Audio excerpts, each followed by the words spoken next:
Selamat pagi, ketemu lagi dengan saya Dr. Gigi Budi. Pada kesempatan kali ini saya akan menjelaskan tentang protokol apa yang harus diikuti pasien pasca kejadian oroantral communication atau terdapat hubungan antara rongga sinus dengan rongga mulut yang terjadi pasca pencabutan gigi. Salah satu komplikasi yang mungkin terjadi pasca tindakan pencabutan gigi atas, yaitu antara gigi taring hingga gigi geraham atas paling belakang, salah satunya adalah terjadi oroantral communication atau terbentuknya lubang yang menghubungkan antara rongga mulut dengan rongga sinus. Sehingga pasien sebaiknya tahu apa yang harus dilakukan di rumah maupun saat penyembuhan luka agar lubang yang terbentuk tersebut dapat menutup rapat dan tidak menimbulkan komplikasi lainnya pasca kejadian tersebut. Pasca pencabutan gigi yang menyebabkan terbentuknya oroantral communication atau hubungan antara rongga mulut dengan rongga sinus, biasanya 24 jam pertama pasien akan mengeluhkan mimisan atau keluar darah dari hidung. Hal tersebut tidak perlu dikhawatirkan karena biasanya hal itu hanya akan terjadi 24 jam pertama saja. Biasanya hari kedua atau ketiga tidak akan terbentuk lagi. Namun apabila hari kedua atau ketiga masih terbentuk lagi, Anda bisa menghubungi dokter yang melakukan tindakan pencabutan gigi tersebut.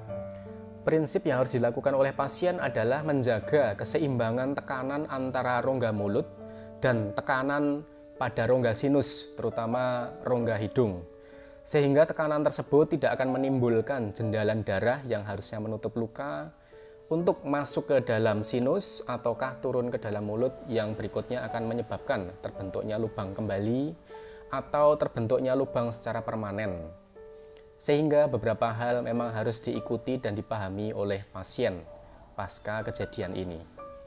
Agar tekanan tersebut dapat seimbang antara rongga sinus atau rongga hidung dengan rongga mulut, maka beberapa pantangan harus diikuti oleh pasien, yaitu tekanan pada bagian mulut akan sangat tinggi apabila pasien meniup seperti ini.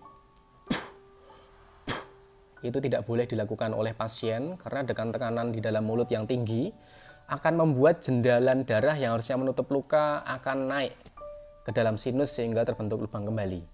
Sehingga pasien tidak boleh meniup-niup terlalu keras. Seperti itu tidak boleh, atau meniup balon juga tidak boleh. Yang kedua, yaitu jangan sampai terdapat tekanan negatif pada rongga mulut, sehingga pasien tidak boleh menghisap-hisap seperti ini. Ataukah merokok, menghisap rokok, ataukah menghisap minuman dengan sedotan, itu juga tidak boleh, karena jendalan darah tersebut justru akan turun ke dalam mulut dan nanti akan terbentuk lubang kembali yang menghubungkan antara rongga sinus dengan rongga mulut. Kemudian kita juga harus menjaga tekanan pada rongga hidung atau sinus ini seimbang dengan rongga mulut, yaitu beberapa pantangan yang harus diikuti pasien, yaitu pasien jangan menghisap udara dari hidung terlalu keras seperti ini. Itu tidak boleh, karena jendalan nanti akan naik ke atas dan terbentuk lubang kembali. Kemudian berikutnya adalah pasien tidak boleh meniup udara dari hidung terlalu keras seperti ini. Itu juga tidak boleh karena tekanan dari rongga hidung akan menyebabkan jendalan darah turun ke dalam mulut sehingga terbentuk lubang kembali. Kemudian berikutnya yang tidak kalah penting adalah pasien tidak boleh bersin selama 2 minggu. Mungkin agak sulit dipahami bagaimana mungkin seorang pasien tidak boleh bersin. Bersin itu kan refleks. Nah, ternyata ada suatu teknik di mana pasien apabila akan bersin, refleks tersebut dapat dihilangkan dengan cara menekan hidung ke atas. Sehingga apabila pasien akan bersin, tekan hidung ke atas, maka refleks bersin tersebut akan hilang dan pasien tidak akan jadi bersin. Begitu, sehingga beberapa pantangan tersebut harus diikuti pasien selama kurang lebih 2 minggu agar supaya terbentuk jendalan atau penutup rapat yang menghubungkan antara rongga mulut dengan rongga hidung. Karena apabila pasien tidak mengikuti protokol ini dan masih terbentuk saluran antara rongga hidung dengan rongga mulut, maka akan berisiko terjadinya suatu penyakit atau kelainan sinusitis pada pasien apabila rongga tersebut tetap ada.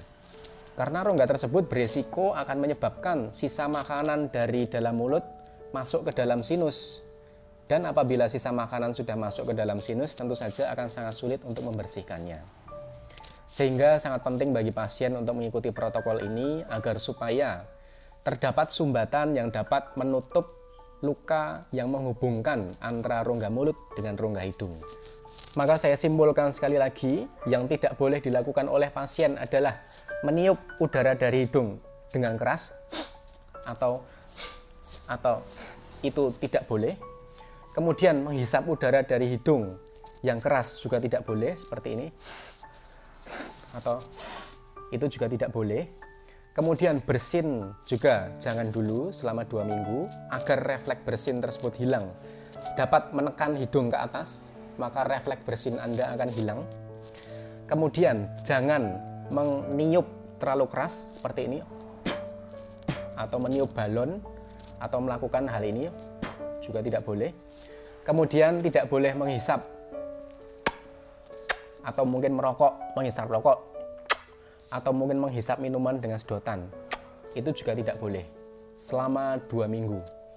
Setelah 2 minggu, Anda bisa kontrol ke dokter gigi yang melakukan pencabutan gigi, ataukah apabila tidak ada keluhan, khususnya untuk pasien saya, berikutnya pasien tidak ada pantangan apa-apa lagi. Demikian bersama saya Dr. Gigi Budi. Wassalamualaikum warahmatullahi wabarakatuh.